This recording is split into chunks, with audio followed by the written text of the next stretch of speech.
Everyone, আবার একটা নতুন ভিডিওতে সবাইকে অনেকখানি ভালোবাসা জানিয়ে আবার একটা নতুন ভিডিও শুরু করলাম। টাইটেল আর থাম্বনেল দেখে তো তোমরা বুঝতেই পেরেছো আজকের ভিডিওটা কিসের উপর। যাই হোক, সকাল থেকেই ঘুম থেকে উঠে ভিডিওটা স্টার্ট করেছিলাম। আর আমার মেয়ে হসপিটালে ভর্তি, তো তাকেই দেখতে যাবো। তার একটা ছোট্ট বেবি হয়েছে, তার জন্য একটু তাড়াতাড়ি করছিলাম। আমার মেয়ে মানে জায়ের মেয়ে, যাই হোক নিজের পুরো না হোক তবুও মেয়ের তো, তাই না। আর এদিকে আমি সকাল সকাল উঠেছি, ওঠার পর আনিশাকে স্কুলে পাঠিয়ে দেওয়ার পর আজকে ভিডিওটা স্টার্ট করেছি।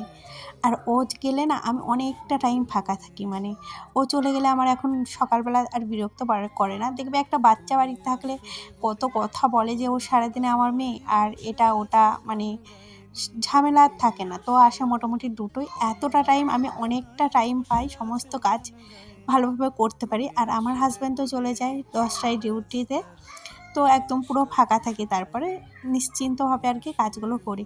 যাই হোক, সকাল সকাল যতই যেই যাক যেথায়, যতই সকাল সকাল কাজগুলো সেরে ফেলা যায় ততই ভালো আর কি।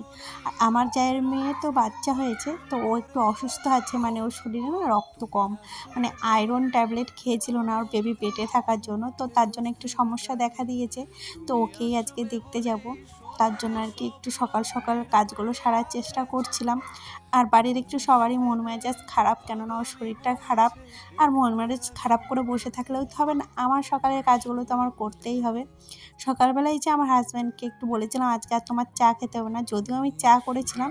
আমি বলেছিলাম শোনো, চা খাওয়া বাদ দিয়ে দাও, এবার থেকে এই অন্য খাবার খাও। আমি সবাইকে বলি, বাট আমি নিজের ক্ষেত্রেই করি না, আমার চায়ের প্রতি এত নেশা, এই যে ওকে দিয়ে আমি চা খাবো আর কি। আর আজকে পুরো ভালোভাবে একদম ভিডিও শেয়ার করতে পারিনি, যেহেতু একটু মানে লেট হয়ে গেছিলো। আর এই যে মাছ এনেছে, এই মাছটা এখন কাটবো। এখন মোটামুটি ওই 7:30 বাজে, তো ট্রেন আছে 11টায়, তার মধ্যে চাইছিলাম সব কাজ যাতে কমপ্লিট করে আমি যেতে পারি। আর কি বলতো, মাছটা না প্রথমে ভয় পাচ্ছিলাম কাটতে, যে বটি দিয়ে আদৌ কাটা হবে কি না। তারপরে দেখলাম না, ভালোই কাটা হচ্ছে। আর এদিকে দেখো আমি রান্না চাপিয়ে দিয়েছি। তোমাদের সঙ্গে যত তাড়াতাড়ি যে কাজগুলো শেয়ার করি, ঠিক তত তাড়াতাড়ি করে পারি না কিন্তু। যাই হোক, অনেক দিন পর জানো তো আমাদের বাড়ি বড়ো মাছ আনলো, কেননা আমি না এখন বড়ো মাছ খুব একটা ভালো লাগে না খেতে, মাঝে মধ্যে, তবে ছোটো মাছও খেতে ভালো লাগে না সবসময়, মাঝে মধ্যে। ওর জন্য আমি আজকে বলেছিলাম রাখবে যখন বড় মাছই রাখো, আজকে আর ছোটো মাছ রাখতে হবে না। আর কচুটা আগে আমি কি করেছি জানো, আজকে কেটে ধুয়ে এনেছি, মানে অনেকটা নোংরা ছিল তাই গোটা গোটা কেটে ধুয়ে এনেছি। আমার ঠাকুমাকে দেখতাম এইভাবে ধুয়ে আনতে আর কি, তাহলে কচুগুলোর গায়ে নোংরা যেগুলো থাকে সেগুলো আর কি ভালো ধুয়ে যায় আর কি। যাই হোক, এদিকে কচু কাটতে আমার ভীষণ বিরক্ত লাগে, তবে হ্যাঁ খেতে ভালো লাগে বলে একটু তো কষ্ট করতেই হবে, তাই না। খাওয়ার জন্যই তো কষ্ট করা। মানুষ যদি একটু তৃপ্তি করে না খেতে পারে বলো, একটু মানে সব কিছুতেই কষ্ট, আমরা তো এইটুকুতে কষ্ট পাই। আসলে পৃথিবীতে আরও কত লোকে কত কষ্ট পাচ্ছে তার নেই ঠিক, আমরা একটুতেই কত ভেঙে পড়ি, তাই না। আর কচু শাক না আমি বিয়ের আগে খুব একটা ভালো খেতাম না, এখন বেশ ভালোই লাগে।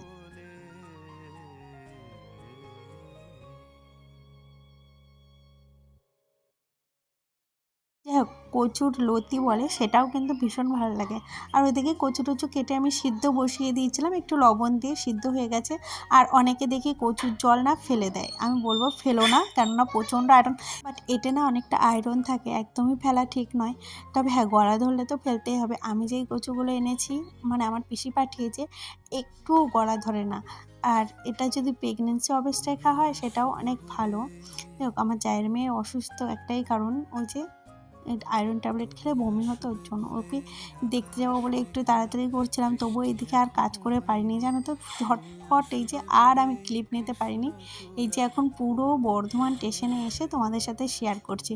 এখন চলে এসেছি বর্ধমান স্টেশনে, আর এখন যাচ্ছি হলো দেখতে, মানে 11টায় ট্রেন ছিল, সঙ্গে সঙ্গে এসেই পেয়ে গেছি টিকিট, দৌড়ে দৌড়ে কেটেছিলাম, কাটার পর আর ভিডিও করিনি আর কি। তারপরে এই যে টোটোতে চেপে চলে এসেছি, আমরা এক একজন করে ঢুকেছিলাম বেবিটাকে দেখতে আর কি। আর কি কিউট হয়েছে তাই না বেবিটা, যাই হোক এরকম বলা ঠিক নয়।